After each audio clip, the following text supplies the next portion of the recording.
estávamos falando da Lava Jato, dessa crise, desse fosso político brasileiro, e o ministro do Supremo Tribunal Federal, Teori Zavascki, relator do processo da Operação Lava Jato, homologou hoje o acordo de delação premiada do senador Delcídio do Amaral, que eu disse que foi um dinamite, um Césio 137. A colaboração do parlamentar traz citações à presidente Dilma Rousseff, ao ex-presidente Luiz Inácio Lula da Silva, a ministros e ex-ministros e ainda a integrantes da cúpula do PMDB no Senado e ao presidente do PSDB, senador Aécio Neves. Agora, os investigadores vão analisar se as menções feitas por Delcídio aos políticos trazem indícios mínimos que justifiquem a abertura de inquéritos. Olha, o ministro Félix Fischer, do Superior Tribunal de Justiça, manteve a condenação de 3 policiais federais por corrupção passiva na Operação Sucuri, que investigou a atuação dos agentes em esquema de facilitação de contrabando em Foz do Iguaçu.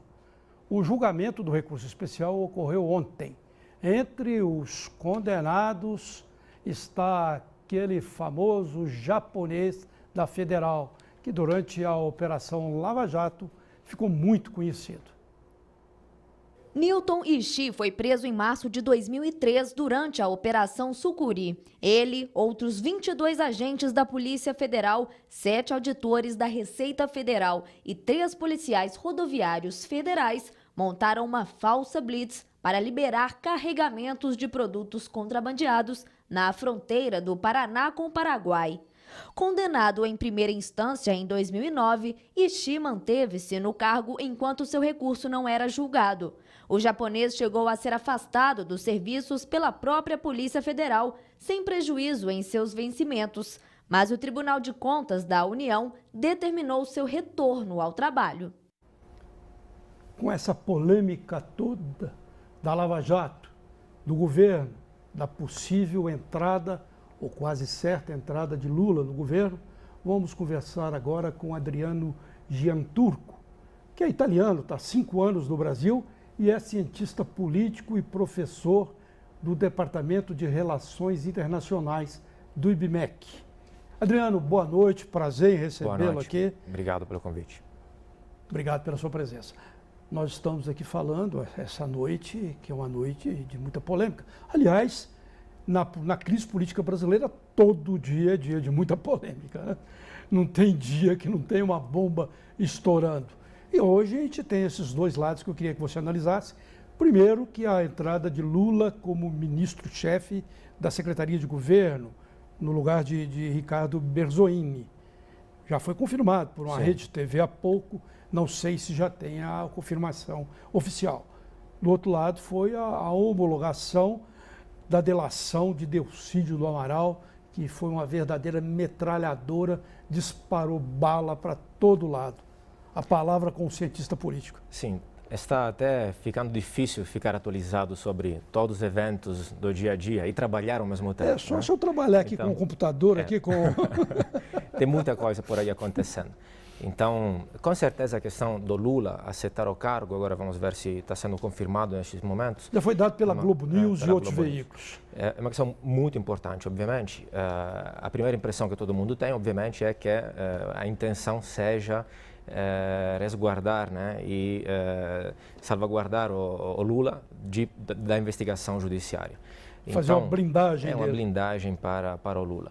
Então, a meu ver, isso demonstra que a política é uma atividade na qual as pessoas colocam interesses privados, é uma questão de jogos de poder, de interesses em jogos, de forças em jogos, que seja entre um partido, um outro partido, um político, outro político, ou até entre juízes, jornalistas, mas assim, o jogo político é um jogo de interesses e de poder. Então, não é estranho que cargos públicos sejam utilizados por fins privados, na verdade. Não é o que deveria ser, eu entendo, não é o que nós desejamos, mas de forma realista, é bastante previsível, né? Agora, teve as manifestações, a manifestação domingo, né, que teve uma participação muito grande, muito alta. Aumentou assim, a participação expressiva. Parece que aumentou. E foi um dos maiores eventos. Ainda tem aquela briga dos dados, como sempre, Datafolha, Polícia Federal, etc. Mas parece que foi uma das maiores manifestações do Brasil, da história do Brasil. Acredito que a questão principal, além da corrupção, é a grande crise econômica. Basicamente essas coisas acontecem, mas quando a crise econômica pega, quando é forte, aí se chega até os tribunais.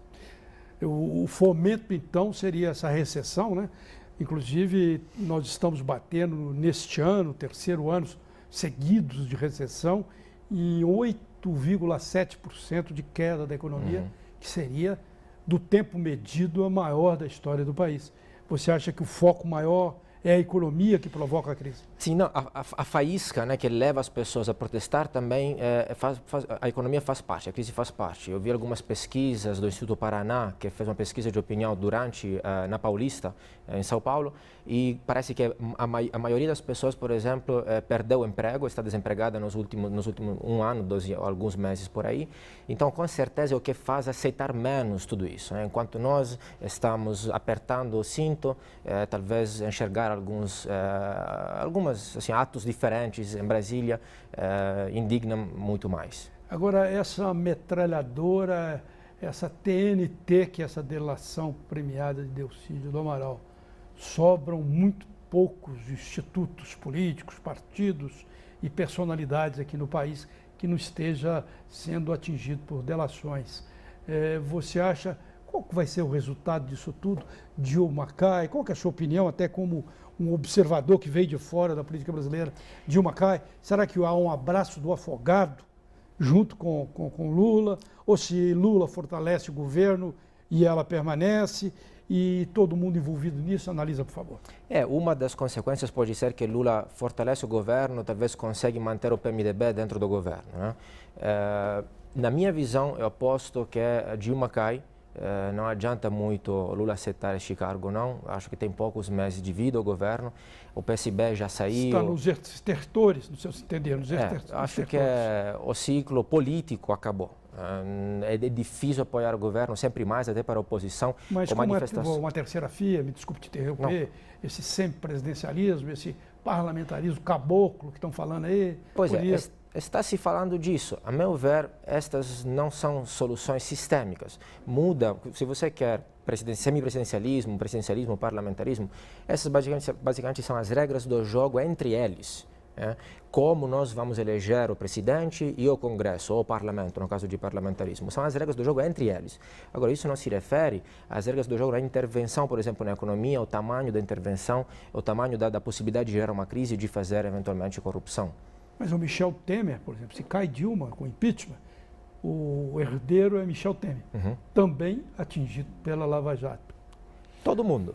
Mas não é uma surpresa, na verdade. É normal que quando as coisas não ficam se sabendo por um tempo, significa que muitas pessoas estão envolvidas e aí todo mundo tem interesse em ficar em silêncio. Agora, quando depois, às vezes, se descobre, obviamente todo mundo vai se saber de todo mundo que é, basicamente, E você que era estudante, que eu imagino, lá na Itália, durante a operação, né, Mãos Limpas. Exato. Há semelhanças? Você acha que lá esse processo pode chegar igual ao de lá?